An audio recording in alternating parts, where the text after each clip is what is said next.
اور کچھ ایسے لوگ ہوتے ہیں کہ جن پر اللہ کو پیار آ جاتا ہے، ان کی اپنی طلب نہیں ہوتی، تو اللہ ان کو اپنی طرف کھینچ لیتے ہیں۔ لیکن جب اللہ ان کو اپنی طرف کھینچتے ہیں اور ان کو محبت نصیب ہو جاتی ہے، معرفت نصیب ہو جاتی ہے، تو پھر وہ مجاہدہ بھی کرتے ہیں۔ تو ان کو مجذوب سالک کہتے ہیں کہ سفر کا پہلا حصہ جذب والا تھا اور سفر کا دوسرا حصہ سلوک والا ہوا۔ اب یہ مختلف بندوں پہ منحصر ہے کون سالک مجذوب ہے اور کون مجذوب سالک ہے۔ صحابہ کرام میں بھی یہ مثالیں ملتی ہیں۔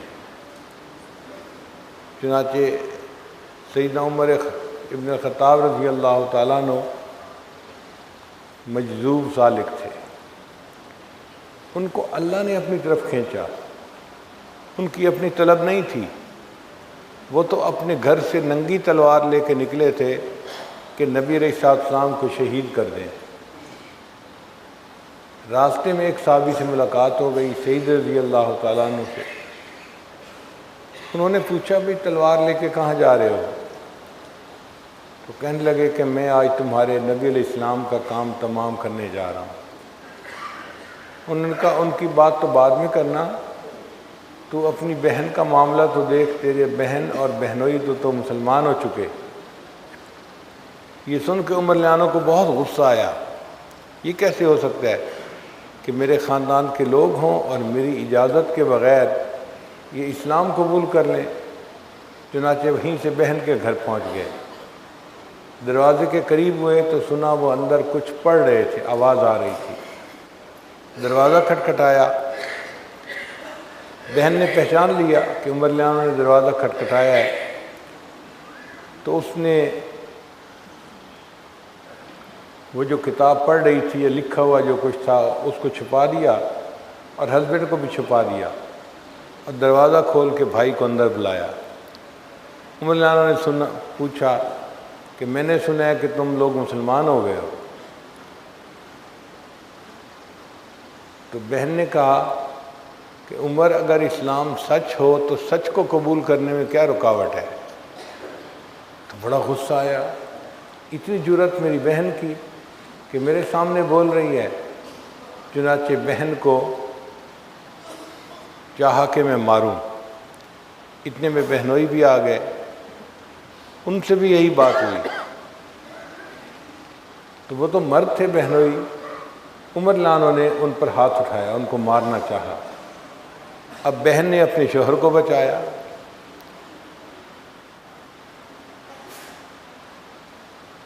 تو عمر لیانوں بڑے غصے میں تھے، تاہم بہن کے اوپر اثر نہیں ہوا۔ جیسے یہ سمجھتے تھے نا کہ بہن مرعوب ہو جائے گی اور خاموش ہو جائے گی، وہ خاموش نہیں ہوئی، وہ اپنی بات پہ جمی رہی، ڈٹی رہی۔ تو جب عمر لیانوں نے اپنے بہنوئی کو مارنا شروع کیا، اس وقت بہن نے جواب دیا، عمر جس ماں کا دودھ آپ نے پیا ہے اسی ماں کا دودھ میں نے بھی پیا۔ تو اگر اپنے دین پہ پکا ہے تو ہم نے جس دین کو قبول کیا ہے ہم بھی اس دین کے اوپر پکے ہیں۔ تو ہمارے جسم سے جان تو نکال سکتا ہے، ہمارے دلوں سے ایمان کو نہیں نکال سکتا۔ بہن کی بات نشتر بن کر ان کے دل کے اوپر پڑی، ٹھنڈے ہو گئے۔ پوچھا اچھا یہ بتاؤ تم پڑھ کیا رہے تھے؟ ان کا تھا عمر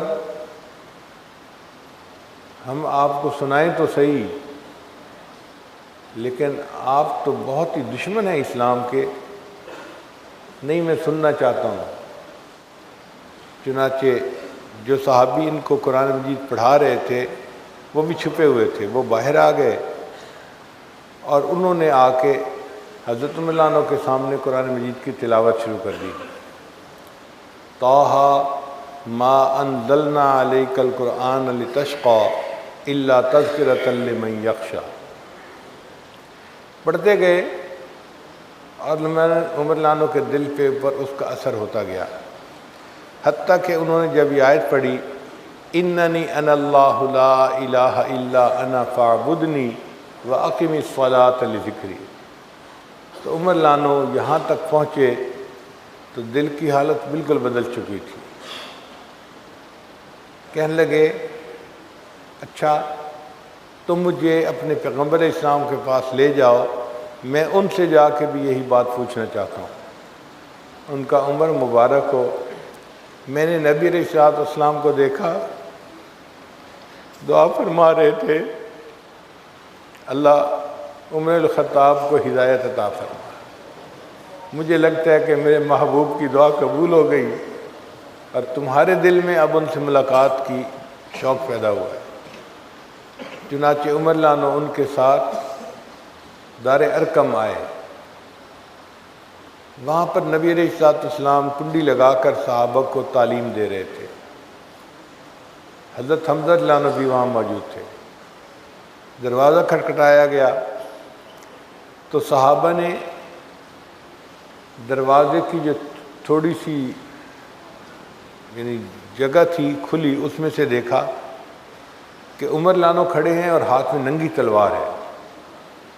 تو وہ تو گھبرا گئے، کیونکہ عمر لانو بہت طاقت والے تھے اور ان کا اس طرح ننگی تلوار لے کے کھڑا ہونا خطرے کی علامت تھی۔ انہوں نے آ کے نبی علیہ السلام کو بتایا کہ اللہ کے حبیب صلی یہ تو عمر الخطاب کھڑا ہے اور ننگی تلوار لے کے آیا ہے۔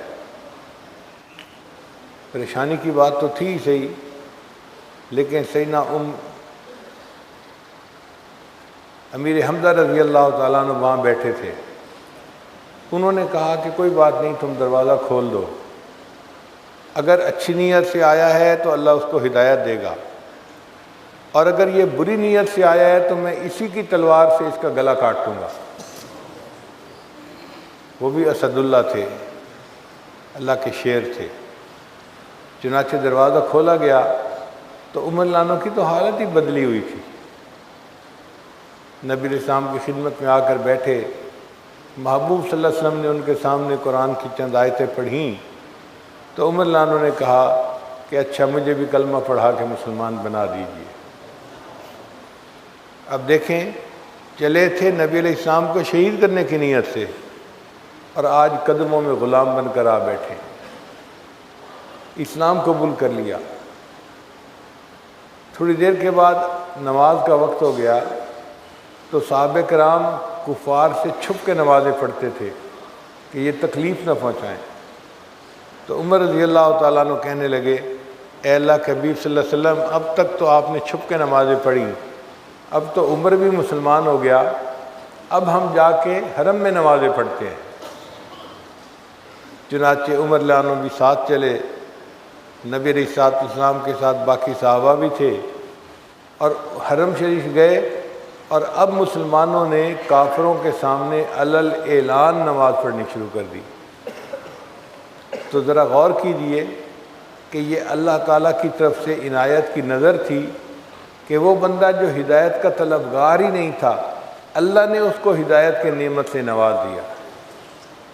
تو یہ جذب کہلاتا ہے۔